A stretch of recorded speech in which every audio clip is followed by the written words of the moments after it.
இந்த நாளுக்கான வசனத்தை நாம் பார்ப்போமாக. கர்த்தருடைய வார்த்தையை கேட்டு அதன்படி நடப்போம். சங்கீதம் 145 அதிகாரம் 18 வசனத்திலே கர்த்தர் சொல்லுகிறார், தம்மை நோக்கி கூப்பிடுகிற யாவருக்கும் உண்மையாய் தம்மை நோக்கி கூப்பிடுகிற யாவருக்கும் கர்த்தர் செவிமா இருக்கிறார் என்று சங்கீதத்தில் சொல்லப்படுகிறது. யாரெல்லாம் கர்த்தரை உண்மையாக, நேர்மையாக, பயபக்தியோடும், விசுவாசத்தோடும், நம்பிக்கையோடும் யாரெல்லாம் கர்த்தரை நோக்கி கூப்பிடுகிறார்களோ அவர்களுக்கு கர்த்தர் செவிமா இருக்கிறார்.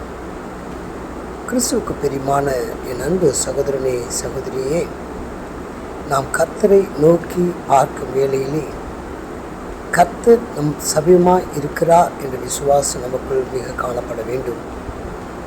கர்த்தன் பட்சத்தில் இருந்தால் நமக்கு ஒரு சேதாரமும் ஒரு பயமும் அச்சமும் காண்பதில்லை. நாம் கர்த்தரை நோக்கி கூப்பிடுகிற வேளையிலே கர்த்தர் நமக்கு மறுத்து கொடுப்பார் என்ற விசுவாசம் நமக்குள் காணப்பட வேண்டும். வாழ்க்கையிலே எவ்வளோ சூழ்நிலைகள் நம்மை சூழ்ந்திருக்கலாம், போராட்டங்கள் நம்மளை தொடர்ந்து வரலாம், பலவிதமான நெருக்கங்களும் காலத்தின் சூழலுக்கு ஏற்றத்தக்கதாக நாம் பலவீனம் அடைந்திருப்போம். ஆனால் கர்த்தர் நம் சமீபமாக இருக்கிறாரா, நம்ம பக்கத்தில் இருந்து நம்மை வழிநடத்துகிறாரா என்று சொல்லி நம்மை நிதானிக்கப்பட வேண்டும். கர்த்தரை யாரெல்லாம் உண்மையாய் நோக்கி கூப்பிடுகிறார்களோ, உண்மையாய் என்று சொன்னால் முழு நம்பிக்கையும் விசுவாசமும் நம் வாழ்க்கையிலே நிறைத்திருக்கப்பட வேண்டும். அப்பொழுது கர்த்தர் நம் சமீபமாக இருந்து நம்மை பாதுகாப்பார். கர்த்தர் சொல்லுகிறார், நானே வழியும் சத்தியம் ஜீவனுமாய் இருக்கிறேன்.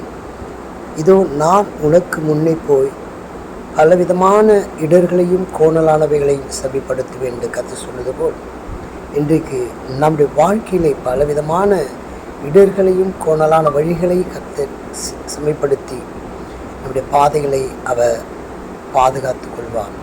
இன்றைக்கு உங்களையும் உங்கள் குடும்பத்தையும் கர்த்தர் பாதுகாத்துக் கொள்வாராக. நீங்கள் வேண்டிக் கொண்ட காரியத்தை கர்த்தர் நிறைவேற்றுவாராக. இந்த காலை வேளையிலே இந்த வார்த்தையின்படியே கர்த்தர் உங்களையும் உங்கள் குடும்பத்தையும் ஆசீர்வதிப்பாராக. ஆமென்.